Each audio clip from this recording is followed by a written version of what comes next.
कर्नाटक चुनाव में 9 दिन से भी कम का वक्त बचा हुआ है। बीजेपी ने अपनी पूरी ताकत लगा दी है। प्रधानमंत्री मोदी पिछले 4 दिन में दूसरी बार चुनाव प्रचार में उतर रहे हैं। असम के सीएम हिमंत बिस्वा शर्मा ने भी प्रचार की कमान संभाली हुई है। ताबड़तोड़ रैलियां कर रहे हैं। हिमंत बिस्वा शर्मा का कहना है कि बीजेपी पूर्ण बहुमत से सरकार बनाने जा रही है। 130 से 150 सीटें तक आ सकती हैं।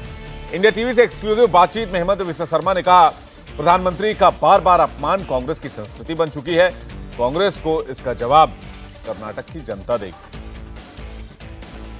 हमारे साथ असम के मुख्यमंत्री हिमंत बिस्वा शर्मा जी हैं। सर, आप पिछले 2 महीनों से लगातार कर्नाटक का दौरा कर रहे हैं, रह के आ रहे हैं।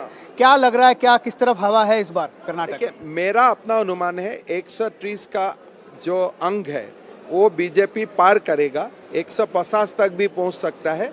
मेरा माई टेक इज 130 to 150।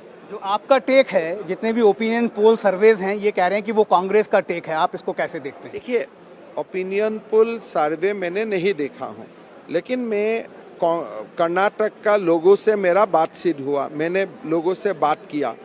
बहुत ही उत्साह है मोदी जी को लेके। आप मोदी जी का जो रैली है, लोगों तो जो कर्नाटक का सर्वे चल रहा है, वो सर्वे देखने वाला लोग और मोदी जी का रैली देखने वाला लोग तो हैरानी हो जाएगा कि कौन सा सच है। लेकिन आप तो जानते हैं मोदी जी का रैली सच है, तो इसीलिए सर्वे बदलते रहता है। आपने तो यहाँ तक कह दिया कि कांग्रेस को अब ईवीएम पे भरोसा होने लगा है। देखिए, पहले कांग्रेस बोला था कि जो भी आप कभी बीजेपी जीतने वाला सर्वे आते हैं तो बोलता था कि नहीं ये पैसा लेके सर्वे बना रहा है। इस बार वही कांग्रेस बोल रहा है सर्वे अच्छा है। पहले बोलता था कि नहीं हमारे बहुत गड़बड़ी हो जाएगा। इस बार बोल रहा है हम 130 सीट मिलेगा। आपको कैसे पता होगी आप 130 मिलेगा? मतलब क्या आपका ईवीएम का साथ कॉम्प्रोमाइज हुआ है क्या कुछ? तो ये मेरा सवाल आ रहा है मन में। प्रधानमंत्री पर सर पर्सनल अटैक हो रहे हैं, आपने लगातार देखा होगा। आज भी एआईसीसी के प्रेसिडेंट के बेटे हैं प्रियांक खड़गे, उन्होंने भी कहा कि प्रधानमंत्री एक नालायक बेटा है। तो आप कैसे देखते हैं? प्रधानमंत्री जी को बोला गया है कि प्रधानमंत्री जी सांप है। सांप तो महादेव का गले में रहता है। हमारा हिंदू लोग, हम सुबह सुबह जब शिव जी को अभिषेक करता हूँ, सांप को भी अभिषेक करता हूँ। नाग हमारे लिए देवता है, लेकिन वो नाग काटते हैं। किसको काटते हैं? कांग्रेस को काटते हैं। जो कांग्रेस ने जो देश को बर्बाद किया, इसीलिए वो नाग अभी कांग्रेस को काट रहा है, कांग्रेस को बाइट कर रहा है, और कांग्रेस को सहना पड़ेगा कि इसलिए पाप बहुत हो गया ना। प्रियंका जी ये कह रही हैं कि प्रधानमंत्री को राहुल जी से सीखना चाहिए, क्योंकि वो कमजोर हो गए हैं। वो कर्नाटक में आकर अपना रोना रोते हैं कि कांग्रेस ने उन्हें 91 बार गालियां दी। तो राहुल जी से सीखने से मैं तो अमेठी में हार जाऊंगा दोबारा। तो ये कैसा सलाह है यार? जो व्यक्ति अपना पिताजी परदादा का सीट रखने नहीं सका, यूपी से केरला जाना पड़ा, उससे मैं सीखूं। मैं तो कम से कम इतना एडवाइस दूंगा, भाई राहुल जी से सीखना नहीं है, और राहुल जी का खुद का भी अभी सीखने का उम्र पार हो गया है।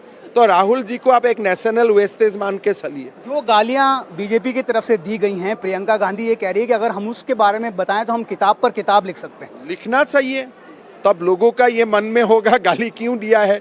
अगर मैंने बोफोर्स का घोटाला का बारे में लिखा है तो ये तो अभी किताब में आना चाहिए कि आप कट्टररूसी को देश का बाहर क्यों जाने दिया।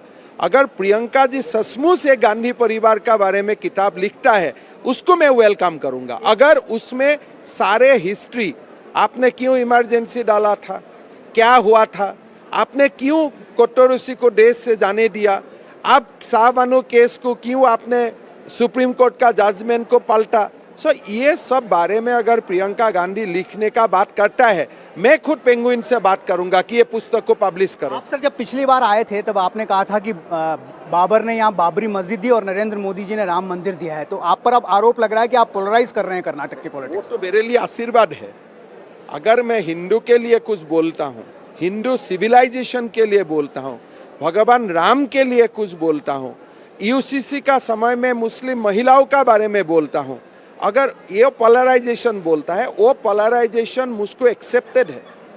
मैं तो गौरवशाली महसूस करता हूँ। अगर भारत में राम जी का बात बोलना पोलराइजेशन है, वो तो अच्छा है, ऐसा पोलराइजेशन देश में बार बार होना चाहिए। वो कह रहे हैं कि आप जो मुस्लिम आरक्षण आपने खत्म किया आपकी सरकार ने यहाँ पर कर्नाटक में, जैसे ही वो सरकार बनाएंगे उसको वापस रिवोक कर देंगे। कम से कम 10 बार जन्म लेना पड़ेगा वो आरक्षण को दोबारा लाने के लिए। आज के घोषणा पत्र में सर आखिरी सवाल है, यूसीसी और एनआरसी के बारे में भी बात कही गई है कर्नाटक में, आपके स्टेट में ये बहुत बड़ा इशू रहा है, तो ये क्या जरूरत है जब केंद्र में आपकी सरकार है, इसको आप इम्प्लीमेंट क्यों नहीं कर देते? नेशनल एनआरसी होना चाहिए, इसका पहले सीए का रूल बनना चाहिए, तो ये प्रोसेस में है। बीजेपी बोला था 370 खत्म करेगा, कर दिया। राम जन्मभूमि बनेगा, बन गया। अगर ये भी मुंह से निकाला है वो भी हो ही जाएगा, टेंशन मत लेना है। इंडिया टीवी हर वक्त हर जगह डाउनलोड करने के लिए सर्च करें India TV news Google play store या ऐप स्टोर पर।